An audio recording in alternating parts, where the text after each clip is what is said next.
Hey everyone, Carl Clover here, host of Project Mayhem. We're continuing the spooky season with another top 5 video. This one's going to be the top 5 worst Goosebumps episodes ever. I did the best last year, so you can go check that out. Yeah, the link will be in the description below. I am tongue-tied, sorry. And we're going to get started. At number 5, My Best Friend's Invisible. Season 3, Episode 2, aired 9/7/1997. Sam Jacob is into ghost and science fiction. Not exactly the smartest hobby, at least. Not if you ask Sam's parents. They're research scientists and they only believe in real science. But now Sam meets someone who is totally unreal. He hangs out in Sam's room and eating his cereal at breakfast. Sam got to find a way to get rid of his new friend. Only problem is, Sam's new friend is invisible. Watching this one, it was weird. To me, I thought Sam was kind of a pussy, and no one believed that, this invisible person was real. Turns out, in the end, Sam's parents were scientists that captured humans, and Sam's friend that was invisible was the last human.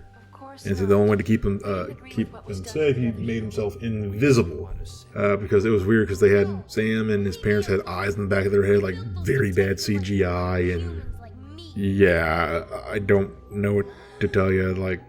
I was losing brain cells watching this because it was so stupid and badly made. I mean, again, it's a Goosebumps from the 90s, so, give or take. But we're going to move on to number 4. My Hairiest Adventures, Season 1, Episode 11, aired 1/18/1996. Larry Boyd, sorry, pronounced that wrong, just found the coolest thing in the trash. It's an old bottle of instant tan rub on a dark suntan in minutes.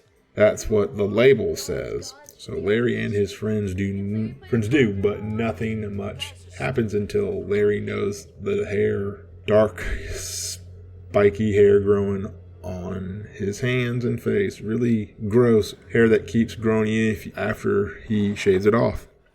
I actually liked this one. It's funny, but it is still the worst. Basically, they get turned into dogs. Spoiler alert. And then Larry's doctor is a scientist that reverse engineering dogs into humans, and now he's reversing them back, and now he said, I'm done with dogs, and now I'm going to do cats. There are a few funny scenes in here, give or take, but when one of Larry's friend moves away, they act like no one by that name lives here, they brush it off, like they know something. It has a little suspense in the middle, but pretty bad, but I got a laugh out of it, so maybe you will too.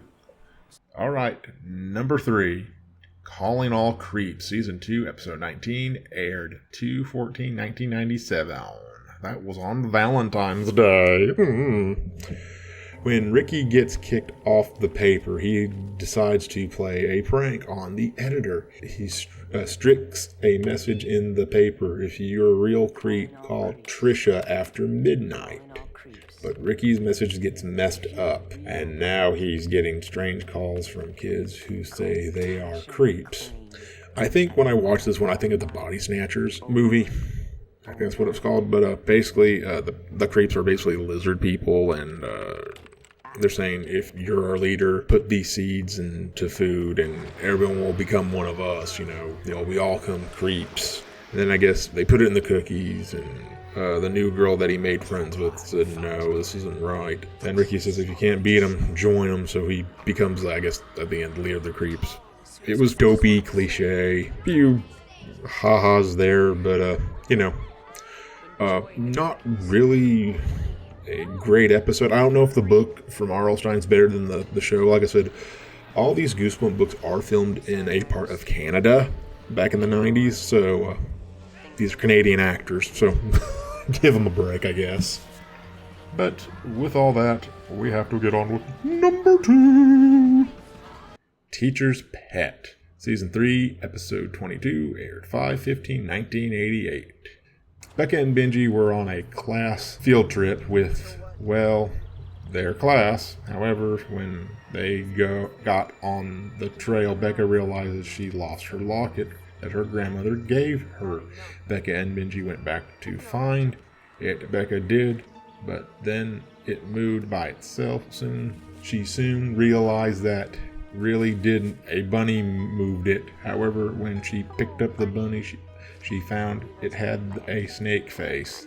However, no one believed her, and the trip resumed. Mr. Blankship, their teacher, showed them how a snake devoured a mouse. However, when Becca and Benji went exploring, they found a strange cabin with a live snake. This was kind of dopey, clever. Basically, the teacher experimented with different pheromones in animals and snakes and reptiles and all that, and he injected it into himself, human DNA, crossbreeding. It was interesting to learn about that and see it, and then he decided to attack the kids because they knew too much in there, but I think Benji threw some type of fly amoeba acid. I don't know what it was called again, but when he did that, he started shedding the skin, and at the end, the kids started itching and everything. He says, I don't know, like something's biting them, but yeah, he got turned into a fly. Spoiler again, but I liked it, okay? I liked a little bit of it, little suspense here and there. It could have been better, but I gotta move on, man. So, before we do, I got some honorable mentions.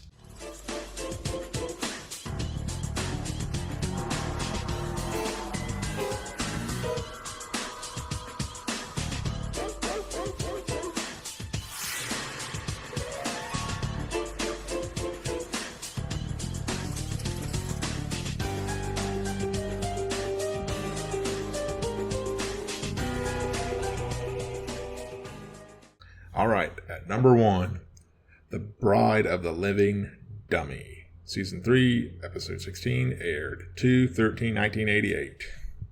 This scared me as a child, so it took me even the slightest to even watch this again. Kate Henson, Jillian, and Kate's annoying doll Mary Ellen were seeing a show put on by the famous ventriloquist Jimmy O. James, who was using his dummy Slappy. However, also most would know Slappy is no normal dummy. He's alive. And while at the show, it would seem that he fell in love with Kate's doll. When Julian searches for her sister after she forgot it, Mary Ellen, she meets Jimmy O. James, and Jimmy gives her an autograph photo, and she gave her address. However, Jimmy used the address to send Slappy to Julian, and now strange things are happening around the house. Scary things, evil things, and Julie and Kate get the hint when Slappy steals their mom's wedding ring. Like, if you've seen any of the Night of the Living Dummy, Slappy's evil. He wants you to be his slaves. Evil doll. He wanted not to marry Mary Lou, but marry Jillian because she fell in love with her and wanted her to be her wife slave forever. Yeah, this scared me as a child, and although I can't really, like ventriloquist dummies and stuff like that scare the shit out of me, but I'm an adult now, so I can tolerate it. So yeah, guys, that's gonna be my list. If you like what you saw, hit that like button. Subscribe if you haven't already, and hit that notification bell. It tells you when you can get videos when I put them up. You can follow me on Instagram or social media. It helps me out a lot. Guys, stick around for more videos every day. I'm Carl Clover. I'll see you next time.